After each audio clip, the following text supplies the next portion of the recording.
Hello guys. Welcome to my channel, your Tempest Federation. In our previous episode, we have seen Rimuru's punishment to retailers. If you have not watched the previous episode, I will put a link in the description below. To quick warning, this video contains spoilers from a light novel. But before we proceed further, please like, subscribe to my channel and hit the notification bell for further updates.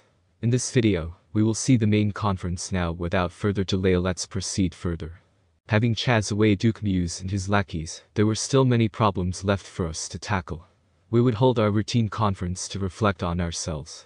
We were not going to the guest lobby, but the usual large conference room. We gathered there on the night following the end of the Tempest founding festival. Gazelle, Omija, Yam's party, Fuse and even Yuki, Hinata, and Masayuki got a seat as visitors. There were also a few rare guests that had come upon receiving my invitation. Since all of my executives had gathered as well, the room felt crowded. I didn't invite Melum and the other demon lords. If there were too many people, the conference could last for days. Especially considering the many incidents that occurred during the festival, there were tons of motions for us to go through. My only concern was Veldora.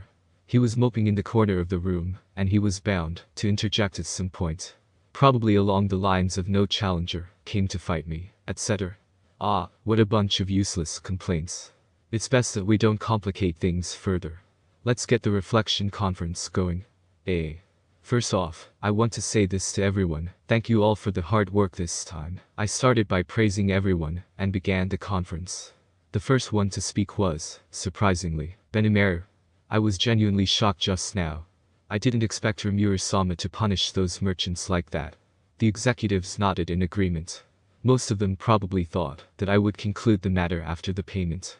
But upon seeing my serious treatment towards them, everyone, without exception, looked surprised. Right, I didn't expect you to give such a severe punishment, Rigard agreed with Benimaru.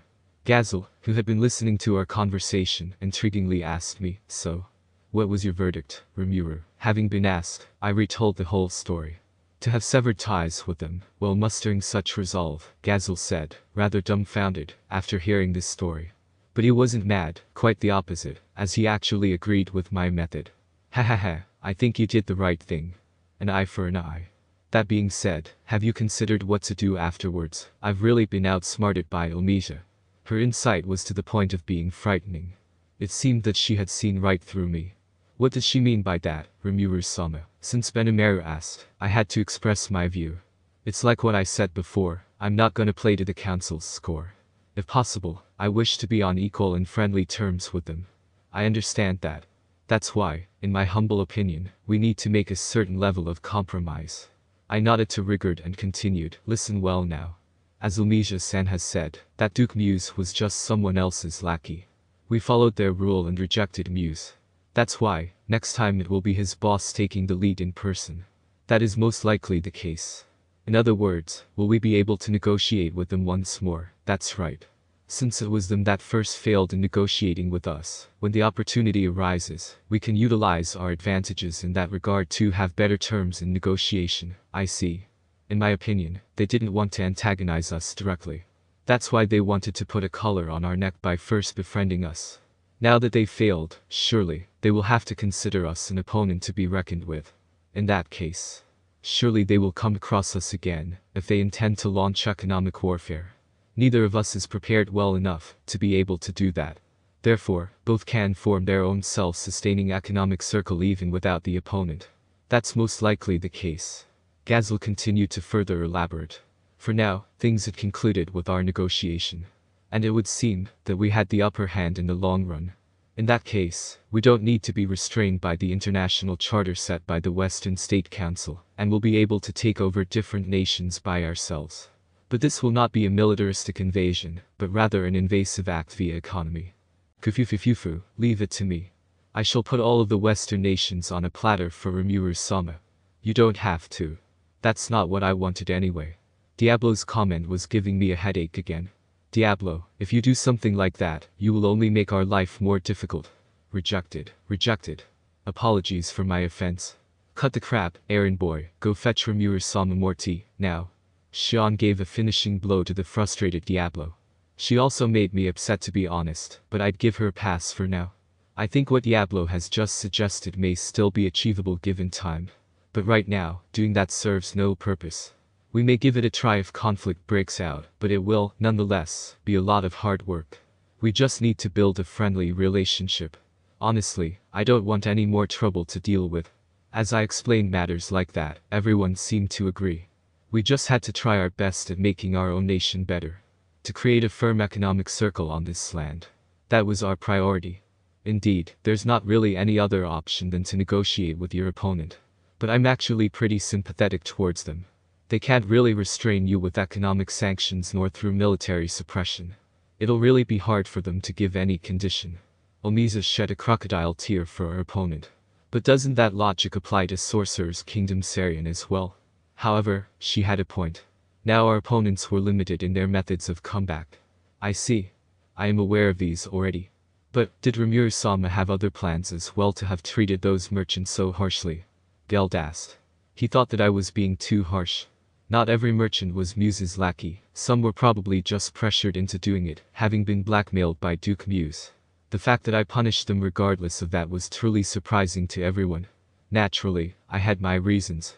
I smirked and was about to explain before Miles, who was all smiles, interjected first. Fufufu, that's very simple, everyone. Just as Emperor Omiza said, we were simply giving them an eye for an eye. What does that mean, Miles? An eye for an eye? I still don't get it. Whether it was Benimer, Rigard or Geld, all of them were still confused by this explanation. Diablo seemed to have understood, but he was still quietly making tea. It would seem that he hadn't recovered from his frustrated defeat just now. Seemed a bit beaten. Aren't you a demon and all? Are you really that weak-minded? Rimuru-sama said that I would handle the rest of the matter. In other words, I was to do a favor for those merchants that now had nowhere to go, and convert them to our side instead. Miles sure was amazing. I thought that he might have known what I meant, but I didn't expect him to understand this so clearly.